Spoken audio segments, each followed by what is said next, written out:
The Smarter Money Life podcast is sponsored by Forum Credit Union, a member-owned financial cooperative serving members since 1941. Forum, your trusted financial partner, helping members live their financial dreams every day. Hello, everyone. Welcome back to another episode of The Smarter Money Life. I'm Andy Mattingly. And I'm Nicole Royal, your host. Today, we're diving into one of life's most exciting milestones, expanding your family. Whether you're welcoming your first child or adding to your crew, this transition brings new financial challenges and opportunities. You know, that's so true, Nicole. It's a time filled with joy, but it's a time when smart planning can make all the difference. So let's walk through some of the key money moves you should make before and after your family grows. Great. First up is the emergency savings. Andy, why is this so important? Because life is so unpredictable. And when you have kids, it becomes even more unpredictable. And really, I like to tell people to establish multiple savings funds. An emergency fund for unexpected expenses, a separate fund for income loss, and then a baby fund, especially if it's your first one, before the birth or adopt. There could be things that you want to buy, or there could be adoption costs. And don't forget, health savings accounts or flexible spending accounts can serve as backup emergency funds. You mentioned how unpredictable life can be and the importance of multiple savings accounts. Can you break that down a little bit for our listeners? Yeah, when you're preparing for a new child, you really have to have more than one savings account. And I want to dive into these kind of accounts that I talked about. Just because you have a kid doesn't mean that your car repairs are going to go away. You're probably going to have more medical bills or a broken appliance if you're living in a home and not renting. So this is kind of a safety net for surprises that could otherwise derail your budget. But I also like to talk about a separate fund for income loss.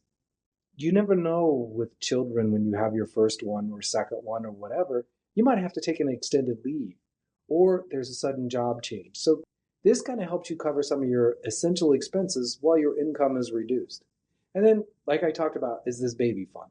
Because you're going to have medical bills, could have adoption fees, and, baby gear and setting up the nursery. And anyone who's had children will tell you that the costs come pretty fast when you first get them of all the things that you have to do. And, I talked about this before, but health savings accounts and flexible spending accounts can really be backups for you, and they have tax advantages. So you really want to use those, especially for qualified medical expenses, because that's always going to increase when you're expanding your family. Those are all really great points. And it's so much easier to build up those reserves before your family grows and your expenses start to rise. Once your baby arrives, the budget is going to have unforeseen demands. So starting early can be a real advantage. It really is all about reducing stress and making sure your family is financially secure no matter what happens. Yeah, financial security is so important. Do you want to share some of the tips for best practices for building savings early? Yeah, I think one of the first thing is just to set clear goals. Define what you're saving for, whether it's that emergency fund, preparing for the loss of income, a dedicated baby fund for pre-birth costs or adoption costs. Having specific targets, though, is going to make you stay motivated and on track. Set up automatic transfers from your checking account to make paying yourself first easy. This just takes away from having to think about moving the money when it happens automatically. And then handle those windfalls wisely. If you get a bonus or a tax return or just unexpected income, put it directly into your savings account. This gives you a nice boost without having to impact your budget. And start before the expenses rise. It's much easier to build your reserves before your family grows. The earlier you start, the more prepared you'll be for whatever life throws your way. Yeah, that's really good. And to add on to that, because these are things that can help you get to have some of that money, is kind of review your budget and look for reoccurring costs. And then remember, there's going to be new reoccurring costs. And you may not think of these, but diapers, childcare, healthcare, clothing, you might want to start putting money back in education savings. Those all become reoccurring, just like all of your streaming services. And you also need to think about not just today, but look at short and long-term expenses. Because immediate costs like medical bills and baby gear are just the start. So you want to try to look at ways you can cut back in your budget. So maybe you have to dine out a little less. Maybe you get rid of subscriptions. Some people like to have impulse buys. So you may have to cut those out. And it's not one thing, it's several things that you can redirect those savings to cover these new family needs or to start building your emergency fund. And I also say build a budget because you may think you're both going to go back to work, but you may not both go back to work full time. So if you can get your budget so you can survive on half or three-quarters of your income, if you both do go back to work, you'll have a lot more money to keep building all of those funds.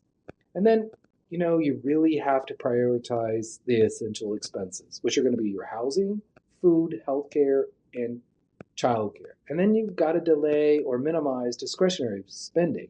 And some of that discretionary spending is going to be on new clothes for yourself if you don't need that. It could be vacations. It could be getting a new car if your current car can handle an expanded family and it is in great drivable conditions. This is why it's so important to track your spending closely to avoid that lifestyle creep. It's easy to let the expenses get away from you, and it's easy to spend money outside of your budget. Figure out how to live within your means so that you can plan for future expenses, like the education, increased food, transportation costs, and the impact that it would have on your budget if one parent decided to stay home. Communicate and plan together. I really think that this is the best thing that you can do. Have open conversations with your partner about financial priorities, your goals, and your backup plans. Honest communication is so important to navigate these new expenses and making strategic decisions as a team. Yeah, that's so important. And you can look for ways to save and boost your income. Try to avoid unnecessary debt. Try to get some high interest rate balances down or consolidate them. And can then consider side hustles or creative ways to save. Like the grandchild. And we do visit the secondhand baby store. And there are a lot of good things there. And toys and going to, garage sales. Maybe there's not a lot of kids in your neighborhood, but look at neighborhoods that have a lot of young kids because a lot of people don't like to store that stuff. So look for that. Yeah, every little bit helps, especially with this growing family. Do you have skills that you can monetize? This is where it becomes really important to find your village. So you can trade babysitting, you can share clothing, you can share baby gear. Because once you buy that gear, Andy's right, you don't want to store that in your basement. You want to pass that on to your friends who are starting their own families. Nicole, do you remember some of the biggest adjustments you and Dave had when your first child arrived? Or maybe it was when the second one came along? Childcare both times really was something that really kind of hit us sideways. It's important to start shopping for this early in your pregnancy. One, so that you can try to prepare for the cost, but also there's a good chance you're going to have to join a wait list for a lot of these centers. Yes, that's so important. That is so important. Good points. What about you, Andy? I know your kids are all adults, but can you share what you and Angie have experienced over the years?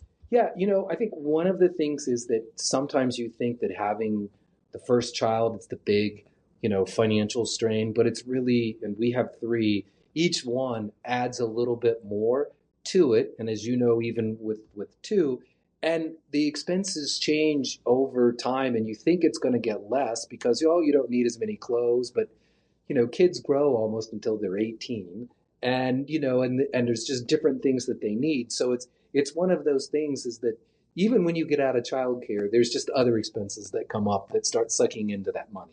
No, I think that's a great point. One thing, too, that I'll add is the activities for young children start early. So Yes. When they're 3, 4, they want to play soccer. They want to do gymnastics. And those are all expenses you want to be planning for. And you want them to socialize and do other things with kids. And then even when they get in school, there's all those activities. And if you're two parents working, you've got to find something to do with them because schools seem to have a lot more times off than what you do at work. So they really do. All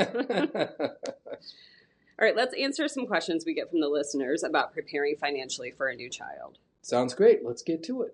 How much should we have in an emergency savings before our baby arrives?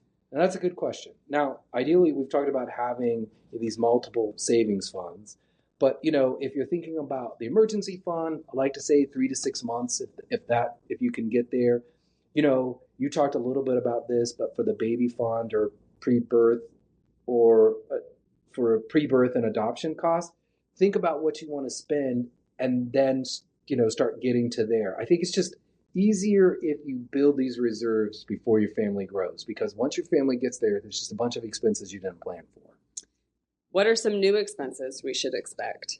And you can join me on this one because it's been a while since I've had little ones, but diapers, childcare, your healthcare is going to go up, clothing because they go through it so fast, and then you might want to have education savings. So, you're going to want to do this, and you may have to cut back some of your own expenses. And then you might need a bigger living space. Maybe you have your first child and you're in a 2-bedroom apartment, or you're in a 2 or 3 bedroom house in, a small house. And so you're going to have to look at that. And then if you've been driving a sports car, that's probably not going to work very long for kids. So you're going to have to get a different car. So, what did you find most surprising with expenses? Well, we did have to give up our 2-seater convertible when Reagan came along. So yes, that was surprising. That is interesting. You didn't save it to have for when you got older, or for her when she got older? We did not. No room. The cost of food is something that we didn't think about early on, but we ended up formula feeding Reagan at an early age. And budgeting for the cost of formula, that's really something just to prepare for. Even if it's not your intention, have that sort of in the back of your mind. So true. So true. Well, for me, what was eye-opening was medical costs, because every one of my kids had to have ear tube, because of constantly getting infections. Mm-hmm. And it's like, oh, wow. And it's like they didn't all happen in the same year. So it's like you had to meet the deductible. And was so glad to have, access to when the kids were younger, we didn't have the health savings account. So that was all out of pocket. It wasn't until later that we got the high deductible, but we still had a pretty high deductible plan here. So dealing with that. And did you know that you don't always just put tubes in once? Sometimes you have to put them in again. I've heard this multiple times. So, every childhood thing that they get, you go to the doctor for them. Yes. Those costs creep up quickly. Yep. Yes. So here's another question we have. What if one parent is considering extended leave after the baby arrives? How should they plan for this financially? This is a great question. If one parent takes extended leave or shifts to part-time work, you want to plan, to live on that new and reduced income. So again, it's important to review your budget. Anticipate both immediate costs like medical bills, baby gear, but then also future expenses like saving for college, just transportation costs, the increase of food costs. Make sure your emergency fund is robust enough to cover that gap. And check your employer's benefits for family leave options. Also, especially if your loans are with Forum, check your loans and see if they're protected with optional insurance. Our insurance provides up to 6 payments while you're taking that FMLA. So just another thing to look at to help you along the way. What if you're feeling overwhelmed by all of these changes? Well, the first thing I would tell someone is you're not alone. So first of all, have open conversations with your partner about financial priorities, goals, and backup plans. But don't hesitate to build a team of advisors. You're going to need a financial advisor. You might need an accountant, and very likely have an estate attorney. I'm sure at some point in one of our upcoming podcasts, we'll talk about estate planning. You need an insurance agent. They're all going to help you make informed decisions. There's people here at Forum that will help you. And then just remember to be proactive. You want to reduce your stress so you can focus on enjoying your growing family. Expanding your family, it's a big step. And not everyone gets an opportunity to plan for it because they can be unexpected. Mm-hmm.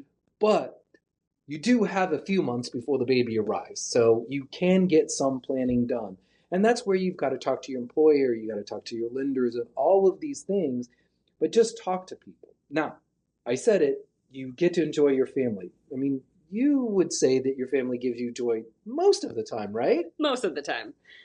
Really, though, growing our family has been really one of the greatest decisions we've ever made.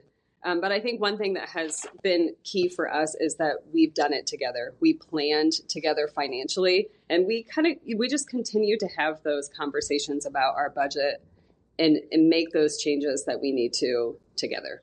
Yeah, and there's so much enjoyment to do. And we live in a society with social media where everyone's posting about wherever they've been and all of those things. And I think the big advice is don't be stressed out by what other people are doing. Just make sure you enjoy what you're doing. And, some of our kids' greatest memories are things that I'm like, really? You enjoyed that? We didn't go take the big vacation. We did certain things, or we took a car trip somewhere, things like that. So I think that we always all have to remember that we don't have to live the life that everyone else is living on social media. We have to live the life that works for our family, and there's so much enjoyment.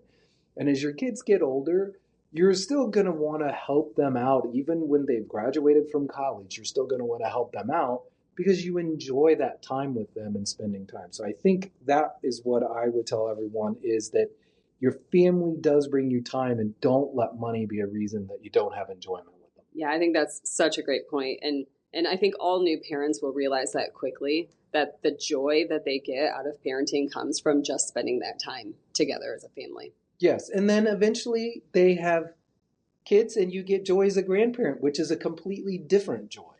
I'm a long ways off from that. Yes, yes, you are. But when you get here, I'm pretty sure you're going to enjoy it as well. Yeah, I'm sure I will. Thanks for joining us today. If you want more tips or resources, visit forumcu.com. And don't forget to tune in next time for more ways to make your money work smarter for you. Thank you for joining us today. Our hope is that we can help you live your best financial life. For more insights, be sure to subscribe to the Smarter Money Life YouTube channel, and also catch the Smarter Money Minute segment every Thursday on Fox 59's Indie Now Lifestyle Show. Remember, reaching your financial dreams is a journey, and every step you take brings you closer to making your dreams a reality.